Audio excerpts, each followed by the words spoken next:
Alam mo sa akin, pangalan lang yan para sa akin Pero yung output, ano po yung mangyayari? Yun yung point. Madali kasi magpangalan. Madali magsabi, mag-name drop na sabi, ito, kailangan kasuhan natin, i-recommend natin. Ito nga sinasabi, further investigation pa for the case build up. Walang ebidensya. So, ibig sabihin, itong mga pinangalanan nila, yung nakalagay kasi dito, further investigation, yung mga senador na pinangalanan nila, ito ay part ng kanilang black propaganda. Demolition job, dinadamage na po nilang mga pangalang ito Pero walang ebidensya. Minamadali ba ho nila ito o part pa rin po ito ng paglilihis ng katotohanan? Pag pinansin po natin mga pangalan for recommendation at kinakasuhan na wala hong mga kongresista dyan. Ang tanging kongresista lang dyan, si Saldico. Oo nga, no? Pag tiningnan po natin yung budget insertion, saan ba nagmula? Sino ang nagmaniobra? Mga kongresista. Yan ang isiniwalat din ni Saldico. Correct. Katakot-takot na insertion, bilyon-bilyon. Pero yung mga kinakasuhan nire-rekomenda, hindi man ito nabanggit sa mga pagkanta ni Saldico at nung iba pang investigasyon sa Senate Blue Ribbon Committee. Nasaan yung pangalan ni Martin Romualdez dito? Kasi wala Ito yung Speaker of the House that time. Ito yung nagpapasa ng mga panukalang budget. Ito yung tinuturo ni Saldico. So paano po natin paniwalaan itong kredibilidad ng ICI na kahit ang daming pinangalanan ni Diskaya na kongresista Ang dami na pong involved, marami ng karakter na kongresista. Isa lang ho ang nakalista dito, si Saldico lang. Pero ang Senado, ang dami pong nilista. At karamihan pang nakalista dito, halos merong ugnayan or kakampi ng mga Duterte. Ano po ang purpose nila dito? Ito po yung parang nalilito ka No? Sino ba talaga ang tinutukoy nilang mastermind? Sino ba talaga ang tinutukoy nilang malalaking isda? Kasi ang pinupunto ng maraming Pilipino, hindi lang ho sa atin dito, ang malaking isda, pinangalanan na ni Saldico. Ang isa sa pinangalanan niya dito ay si Martin Romualdez, kongresista. Pati nga si Pangulong Bongbong Marcos, pinangalanan din niya. Yung kanyang asawa, Sandro. Pati yung kanyang bayaw niya na si Martin Aranita. Wala pa rin kaso, partner. Malaking perwisyo yung binigay, yung mga pangalan na binanggit ni Saldico, malaking perwisyo po yun sa atin. Yung sibuyas na umabot ng 800 pesos ang kilo. Yung bigas na umabot ng 60 plus ang kilo. Yan, binanggit yan ni Saldico, pero wala po dito sa nirekomendang kasuhan, partner. Yun lang, partner. Partner PL. Partner, alam nyo, etong mga pangalan na binasa mo kanina, Partner Badong, hindi ako kumbinsido kung talagang ito sila kung talagang dawit ito sila sa sa nangyayaring anomalya, mga partner Una, hindi natin napanood man lang online o naka-live habang iniimbestigahan tong mga pangalan na naririto na. Mga partner, na sana man lang kung pinakita nila at kung ito ay nakitaan ng sambayan ng Pilipino na habang sa pagdinig, merong mga makikita ang ating mga kababayan na kahina-hinalang siya nga o itong mga pangalan nga narito, mapapatunayang nagkasala, maniniwala tayo. Pero sa ganun ngang nangyayari, mga partner, wala naman tayong nakikitang mga live streaming ng mga investigasyon. So, itong mga pangalan na narito, mga partner, ibinabato lang sa kanila para masabi ng ating mga kababayan, ito pala yung mga mastermind.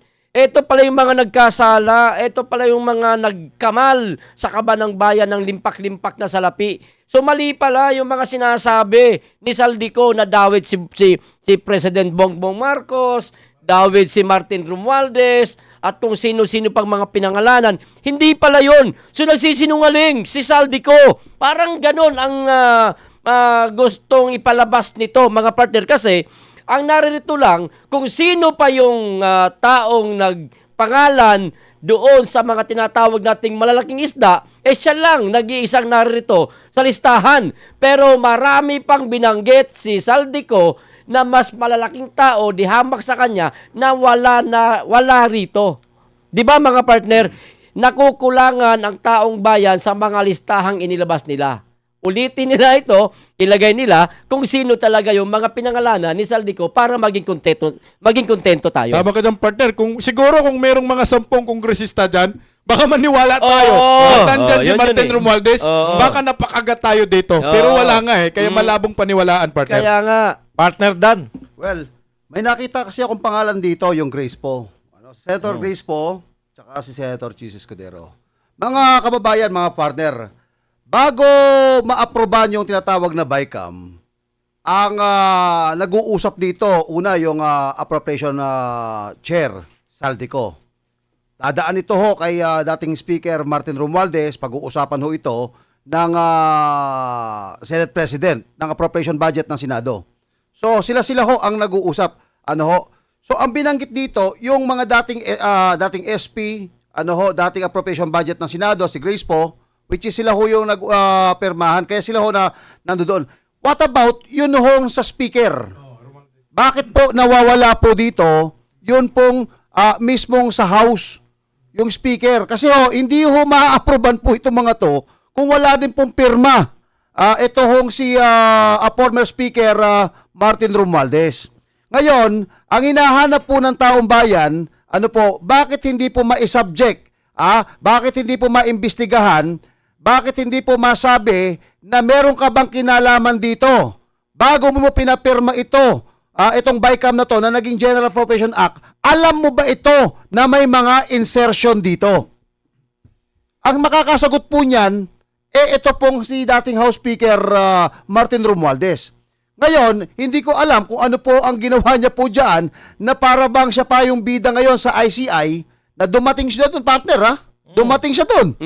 Daming press. dumating pero walang live streaming ha. Okay. Hindi nga tayo kontento Hindi, dyan. yung punto ron, para pa siyang pabida ron, na siya pa yung nagbubulgar ng mga anomalya. Siya Parang pa yung, nagiging star witness pa, star- partner, no? oh. O ngayon, itong tanong dito, paano ka magiging star witness?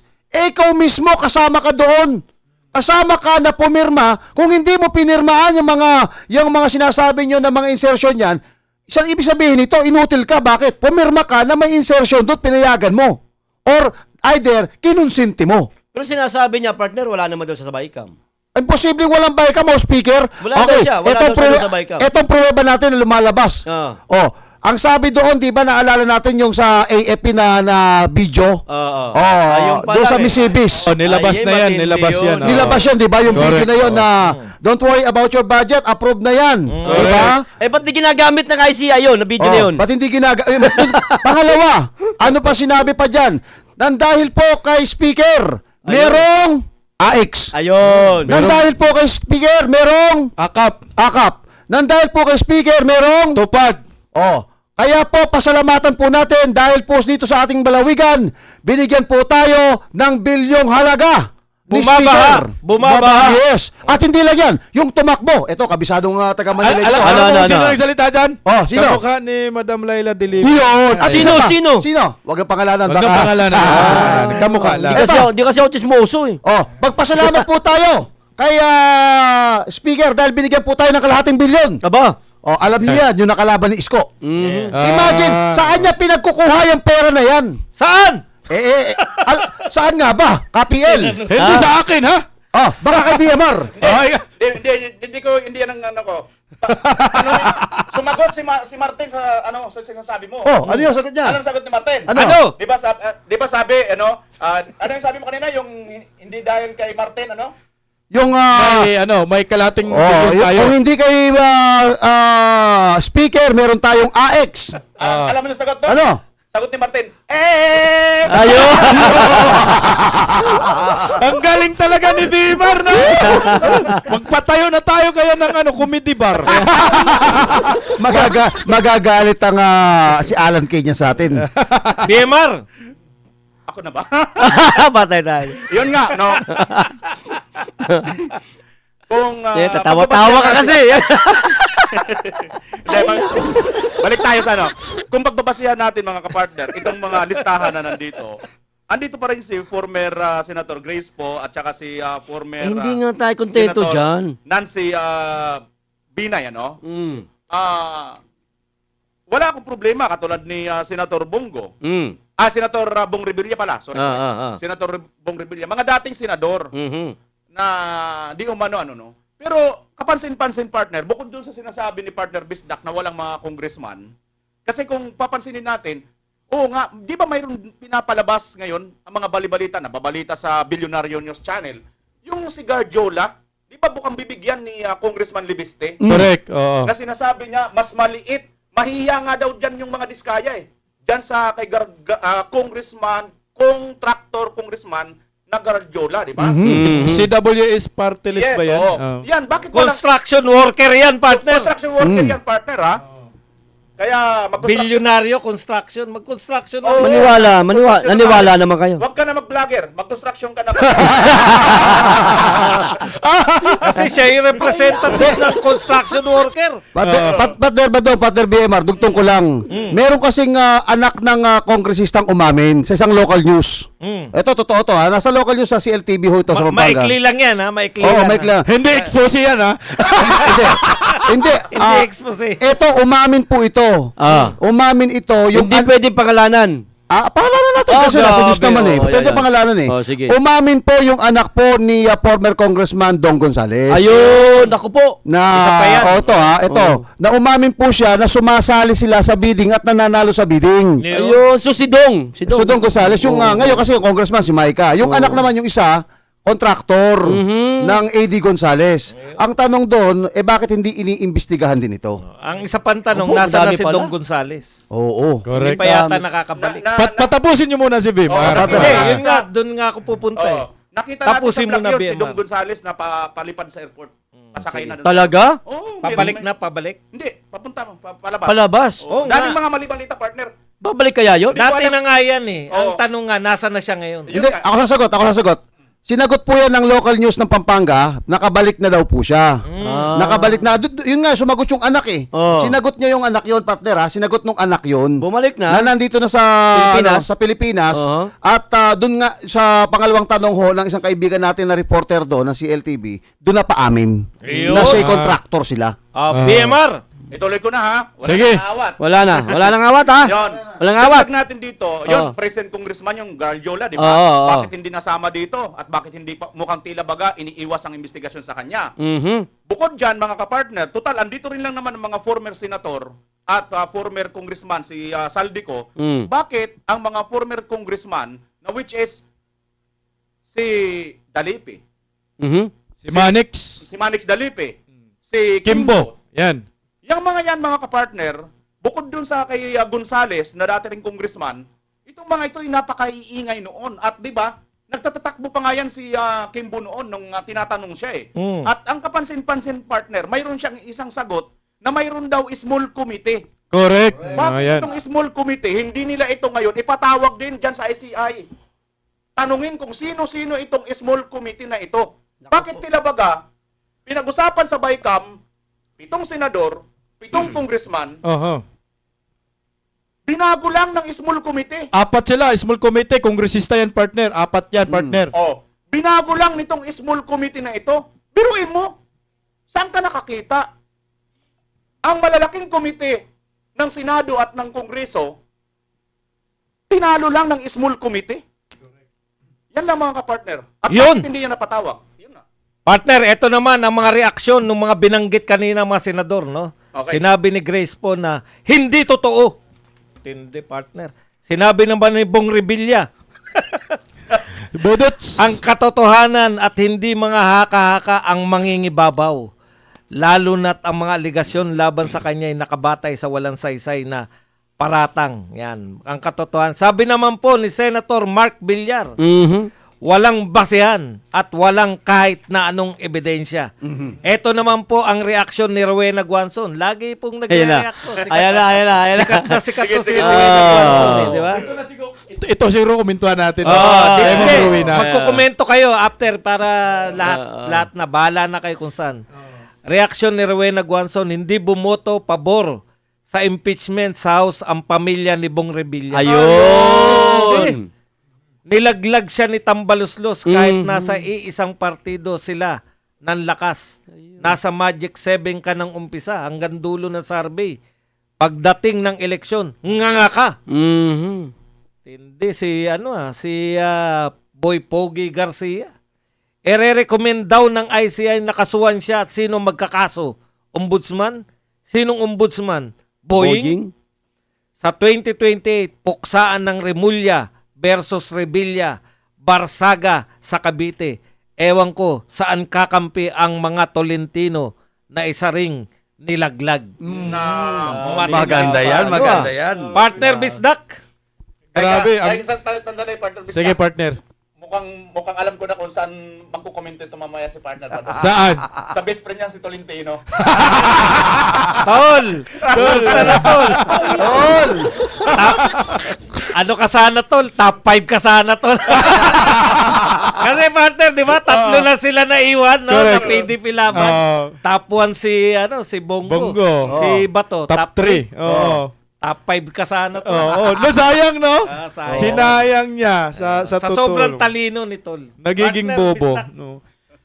Dito ako sa sa kay Ma'am Rowena Guanzon, doon kay Senator Bong Revilla. Kasi nga oo nga naman no, noong kasagsagan ng pagka-impeach kay Vice President Inday Sara, legit to partner, talagang walang mga rebelya na pumirma doon sa impeachment labang kay Inday Sara. Yun. Kasi siyempre nakikita rin naman ni Senator Bong Revilla, malaya si Senator Bong Revilla because of Duterte. Bumalik yung political career ni Senator Bong Revilla because of Duterte. Correct. Kung wala si former President Duterte, wala nang mga rebelya sa politika partner dahil nga doon sa napulis na issue partner. Kaya ang resulta, siguro hindi naman kapareho itong si Bong Revilla sa ugali ng mga Marcos na mga walang utang na loob. Ako. Sige, siyempre napaka-awkward partner. Wala namang kasalanan ang mga Duterte, si Inday Sara sa mga rebelya. Bakit po namin i-impeach? Bakit sasali kami sa gulo na pinasok ng mga Marcoses sa mga Duterte? Out kami dyan. Kaya ako sa totoo lang partner, itong kaharian ng mga rebelya sa Cavite, Bacoor, solid talaga, maraming mga Duterte dyan. Isa yan sa mga nakita ko na mga dahilan kaya inilaglag ngayon si Senator Bong Revilla ng Marcos admin partner. Dahil Magandang labanan pala, partner. Sinabi ni Rowena.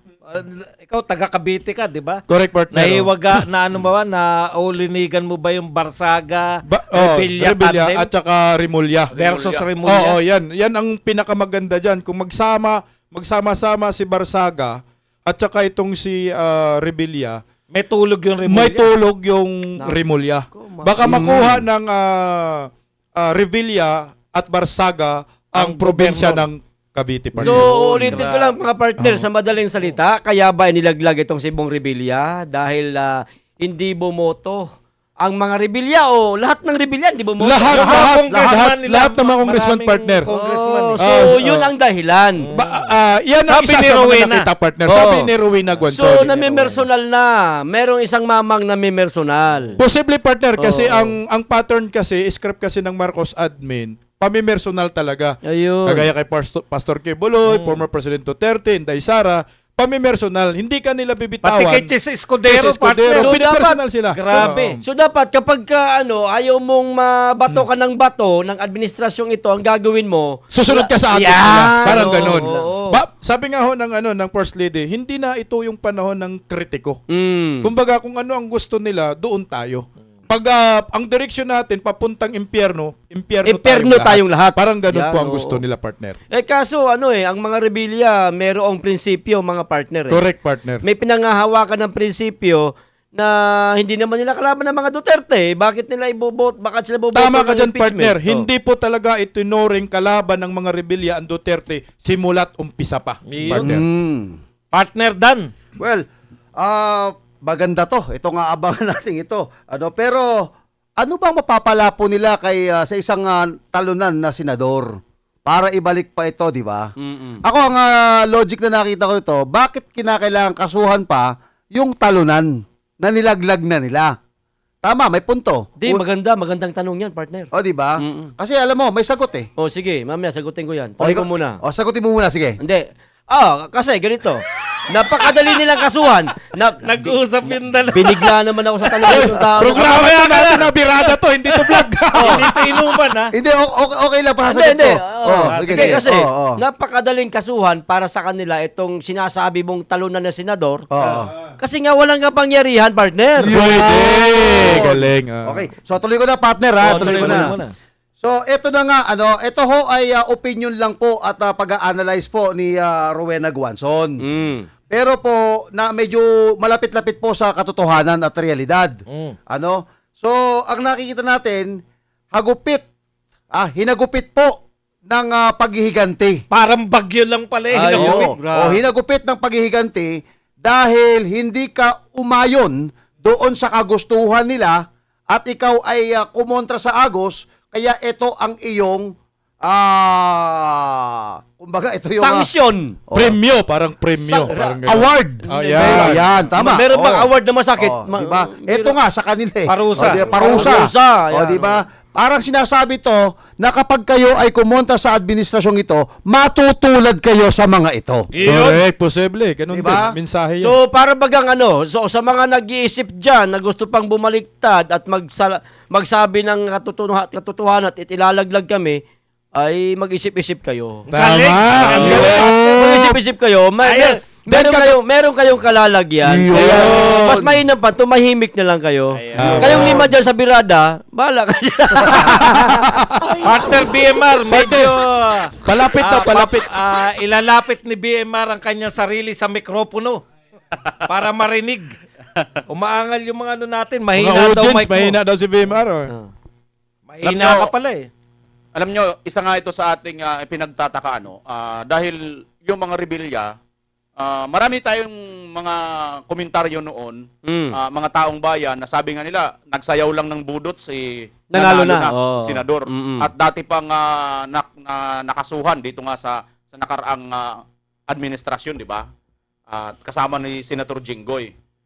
Alam nyo, kung makikita natin... Partner mga BMR, Aquino admin yun. Aquino admin yun. Oo, Ah. okay nyo. Okay. So, makikita natin na ito pong mga rebelya ay talagang malakas pa rin sila sa pagdating po sa talagang sa masa, no? Bukod sa ang pangapangalan kasi nila nakatatak na eh, bukod sa pagiging artista nila, no?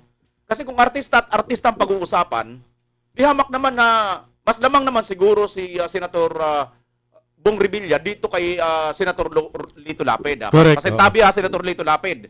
Kung sasabihin lang natin sino ang mas may nagagawa at may naririnig, nakikita diyan sa Senado, compare kay Lito Lapid at kay Bong Revilla, mas nakikita naman si Senator Bong Revilla. Mhm. Ngayon, hindi ito yung issue dito. Ang punto kasi mga kapartner, yun na nga yung isa kanina sa sinasabi ni Attorney Rowena Guanzon, kapansin-pansin po yun na hindi po bumuto laban sa impeachment ang mga anak at ang mga rebelya dito po laban kay Vice President Inday Sara Duterte. So talagang doon pa lang nagkaroon na kaagad ng matik na reaksyon itong nasa likod nito para ipatalo or talunin or ilaglag itong mga rebelya, itong si Senator Revilla. Kasi mga kapartner, yung titingnan natin sa Sorbi noon, pasok na pasok ito eh. Pasok na pasok yung mga yan. Pero bakit nakakapagtaka yung si Kiko at saka si Bam Aquino na hindi man lang natin nakikita sa Sorbe, sila pa ngayon ang pumalit. So, kita natin dito mga kapartner na dito pa sa puntong ito, talagang nilaglag na sila kasama na itong si Tolentino. Kasi si Tolentino mga kapartner, kung tutusin, di ba? Kaya siya nag-Duterte noon kasi talunan siya ng bago pang bago pa ang Duterte. Correct. Aquino siya sa Aquino. Liberal. Aquino siya. Oo. Nang sumakay siya sa mga Duterte, saka pa lang siya nanalo. Partner. Correct. At iniisip ni Tolentino ngayon na pagka mag-admin siya, dito siya pumanig sa admin, Baka manalo. mananalo rin siya. Oo. Kasi ganun po talaga pagka politiko. Midterm. Pagka midterm kasi, Oh, lamang malakas Yes. yung admin. Oo. Hawak mo talaga yung makinarya eh. Mm. Yun. So ngayon ang problema nila dito, hindi po nagkaganon sapagkat kahit ano na palang pinangbira tinambak na nila lahat ang akusasyon ng paninira dito kay BP Inday Sara Duterte, hindi pa rin po umipikto. Bagkos, nanalo pa rin po ang mga sinuportahan ni pangalawang Pangulong Duterte. Now, ang mangyayari nito mga kapartner, ang mahirap nito kasi nga, nakikita ng taong bayan kung ano talaga ang pakay nila. Ilaglag yung hindi kakampi nila at paboran ang kanilang mga kakampi, mga kapartner. Partner, sandali. Oh. Bibigyan ko lang ng diin tong isa sa mga sinabi ni Rowena Guanzon. Ang ganda nito eh. Sige. May kurot ito mga partner eh. Ito Kinurot sinabi. ka ba? Kinurot ka? Oo, nakurot ako eh. Ang sabi rito, i-recommend daw ng ICI na kasuhan siya at sino ang magkakaso? Ang kakasuhan si si Revilla. Bong Oo. Revilla. At sino ang magkakaso? Sa ombudsman. Sino? Si Buying. Ombudsman, si Boying. Oo. Na ang ibig sabihin, parang ang ibig sabihin nito ni Remulla. ni Rowena Guanzon, mga partner, kinakailangan dapat nagawing kasuhan ng ombudsman itong si Boying, itong si Revilla kasi nga maaaring makalaban ito ni Boying sa 2028. Correct. Yun. Hindi si Boying. Si John Vic. John Vic pala, Vic. sorry. Yan, oo. Tsaka partner, Oo nga, no? Ngayon ko lang Oo, tinanong. partner. Logic, yung logic. Mahati Ang ang galing ano. mo talaga, Oh, pare siyempre. PL. Puyat pa yan. Partner, tandaan natin, yung 2028 na pinag-uusapan na election ay presidential election yan. Oo, pero kasabay yan. Kasabay nga. Oo. Ngayon, partner, ang mangyayari, yung boto ng probinsya ng Cavite, na napakaraming boto number 1 sa pinakamaraming. Number one. Yung Cavite, mahati yan. Yes. Hindi, Oo. number 1 Cebu, number 2 ang Cavite. Oo, Number two. Partner, Mahati yan, partner. partner, tama yung punto mo na yan. Napakahalaga niyan kasi, nga pala, dagdag ko lang nga konti. Singit ko lang. Cebu, number 1. Pangalawa, Number two, Cavite. Pangatlo, Pangasinan. Oo. Yun. Kaya gayon ang mangyayari, partner. So ngayon, tingnan mo hindi ako naniniwala na itong si Bong Revilla ay mananatili kay Martin Romualdez. Kasi nilaglag na nga ho niya. Correct. Posible itong mga Revilla ay sasama kay Vice President Inday Sara na number 1 contender na ngayon bagong labas sa survey. Yes. At kakalas Tambak. tambakan at kakalaso itong mga Revilla. So sanib pwersa Revilla Barsaga mapupunta ngayon sa lineup ng mga Duterte. Yun. So ang maiiwan na kalaban ngayon ng mga Barsaga at Revilla yung Remulla. So ngayon kakayanin kaya ng mga Remulla ang Barsaga at Revilla sa 2028? Yun ang pinakamalaking tanong kasi Magandang laban pag tiningnan nyo po ang endorsement power ng mga Marcos is zero. Zero po. Kumpara mo sa endorsement power ng mga Duterte. Correct. So ang taong bayan pa rin ngayon po ay mas naniniwala at nandun pa rin ang simpatiya sa pamilyang Duterte, lalo na si Vice President Inday Sara, mataas ang kanyang endorsement power. Napatunayan natin yan yung last midterm election. Mantakin mo itong si Senator Amy Marcos at si Cynthia si Villar. Si Villar Oo. ay laglag na yun, partner eh. Laglag yun. Laglag na yun, pero ang nangyayari last minute inendorso ni Vice President Inday Sara Duterte itong dalawang kandidato sa pagkasenador talo na, nanalo pa. Ayun. Sinong may gawa niyan? Vice President Inday Sara Duterte. Ito yung patunay na sa 2028, magsisiksikan itong mga politiko sa pagtakbo sa pagkasenador sa kampo ng mga Duterte at maiiwan dito, mapupuno at maiiwan dito ang Marcos admin partner. Dito May madadagdag pa. madadagdag pa. At dito na po papasok yung tinatawag na mga junkies, political butterfly, at next year, magsitalunan na po yan mga kapartner. Yes. Kaya partner, No.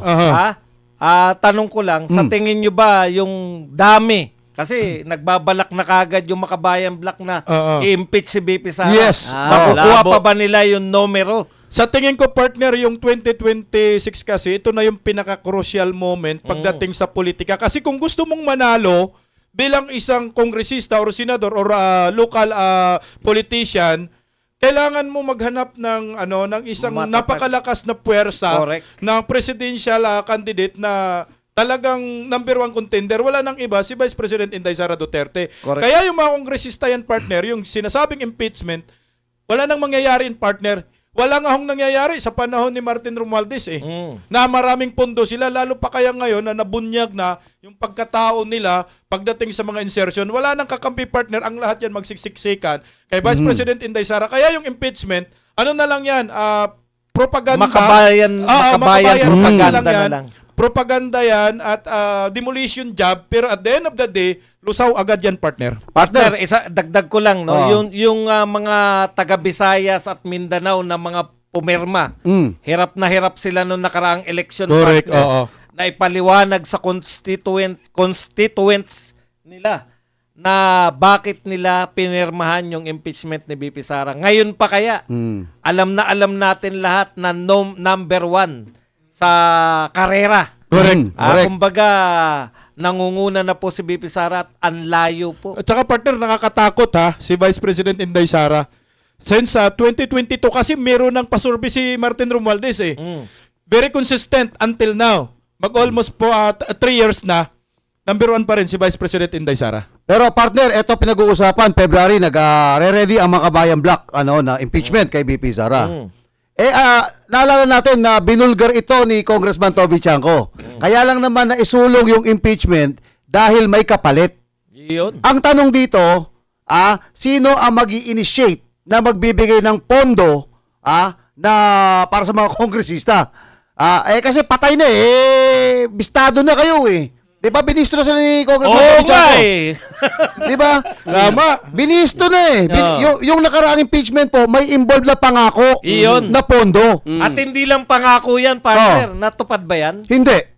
Ay, Pangako nga Hindi, pangako Pinangakuan ka na, I tutuparin think pa. yung Pambira. 150 million, nangyari yun. 150 Nangyari? million. Nangyari. 150 lang. Oo, pero yung mga Di ba kay proyekto, Toby proyekto. Chanco, di ba? Sabi ni yung, Toby Chanco. yung additional kasi na mga To insertion, be released to later. be released, hindi nangyari kasi nabulilyaso na. Yun! So, Yung initial na pabigay, meron. Nangyari yun. bigyan natin halimbawa, pasingit lang, isa na lang.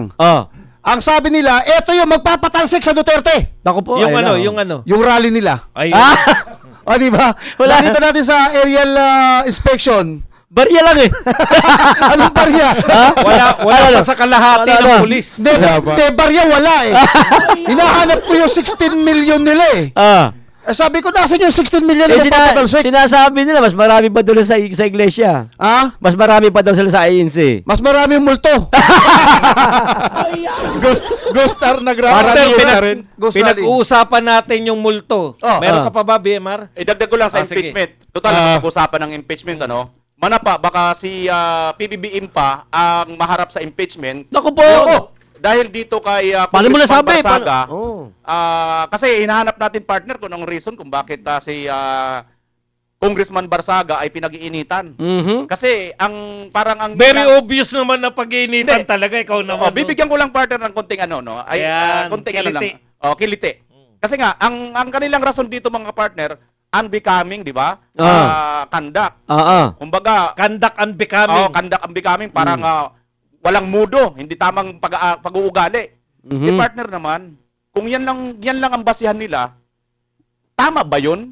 Yung isang convicted criminal na si Franz Castro, kinanlong ninyo dyan? Wala man lang kayong action? Ay, grabe na ibalik pa Yeah, talaga no? yun. Talagang nabanata mo pa si French Castro. Nananahimik na yung alay ng bihira. Teacher mo, partner. Partner, pwede lang konti lang. Sige. Doon sa sinasabi kasi ni partner Dan, sino na magbibigay sa pondo ng makinarya ng mga Marcoses pagdating sa eleksyon, no? PL. Correct. Oo. Uy, may nakahanda na yan, pambira. Kasi ang mangyayari po dito kasi si Martin Romualdez, si magtito kasi Martin at saka si Sandro, yun na nag-uusap. Sila ang dikit So ngayon. ngayon si Martin hindi na yung humaharap. So yung front runner na ngayon ay si Sandro. So ang mga kongresista ngayon, ang tinitingnan na po nila ay si Sandro Marcos na po. Kasi siya po ay anak ni Pangulong Bongbong Marcos at meron po ngayong umuugong na palitan si Buji D.